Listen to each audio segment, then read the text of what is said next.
माननीय सभापति महोदय, मैं आपका बहुत आभारी हूं जो आपने मुझे इस बिल पर बोलने के लिए समय दिया है।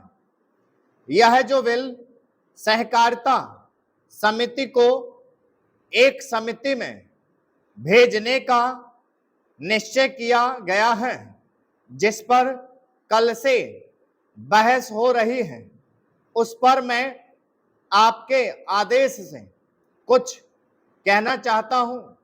श्रीमान, इस बिल को देखा जाए तो यह समझ में आता है कि यह कोई नया बिल नहीं है, बल्कि जो सन 1912 का कानून है उसी की लाइन पर बनाया गया है और कोई नई बात नहीं रखी गई है। श्रीमान, इसमें सहकारी खेती की बात रखी गई है। अगर यह कहा जाए कि यह कोई नई बात नहीं है तो गलत नहीं होगा। जहां तक सहकारी खेती का संबंध है तो उसकी तरफ जनता और विशेषकर किसानों का बिल्कुल कोई झुकाव नहीं है और उनका झुकाव ना होने के कारण उन्होंने उसे उस सीमा तक नहीं अपनाया जितनी सरकार को आशा थी।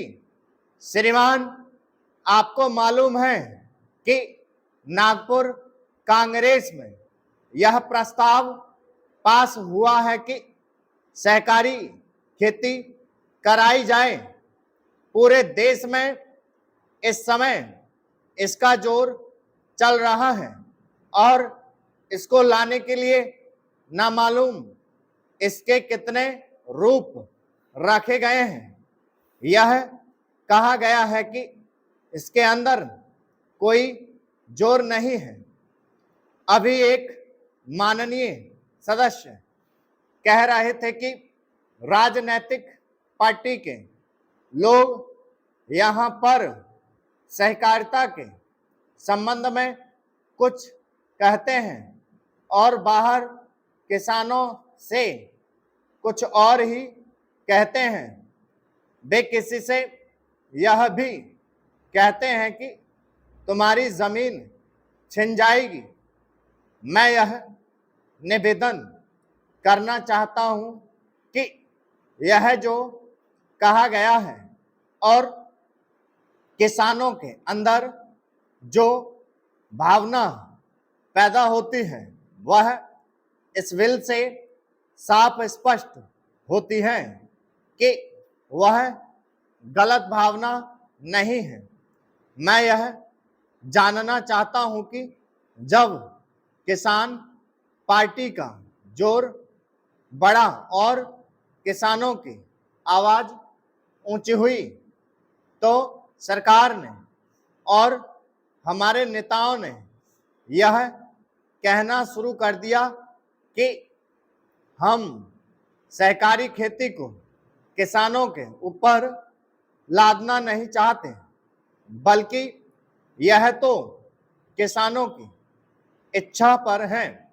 लेकिन इसके साथ ही साथ एक बात मैं पहले भी निवेदन कर चुका हूं और फिर भी निवेदन करना चाहता हूं कि नेताओं का अपना विचार होना चाहिए। किसी सभा में जब यह कहा गया है कि यह जो सहकारी खेती शुरू की गई है यह तो अंत में सामूहिक खेती की तरफ ले जाएगी। माननीय सभापति महोदय, उन्होंने साफ कह दिया कि अगर सामूहिक खेती होती है तो इसमें भी मुझे कोई आपत्ति नहीं है। मैं यह कहना चाहता हूं कि इस बिल को देखने से यह स्पष्ट होता है स्टॉप।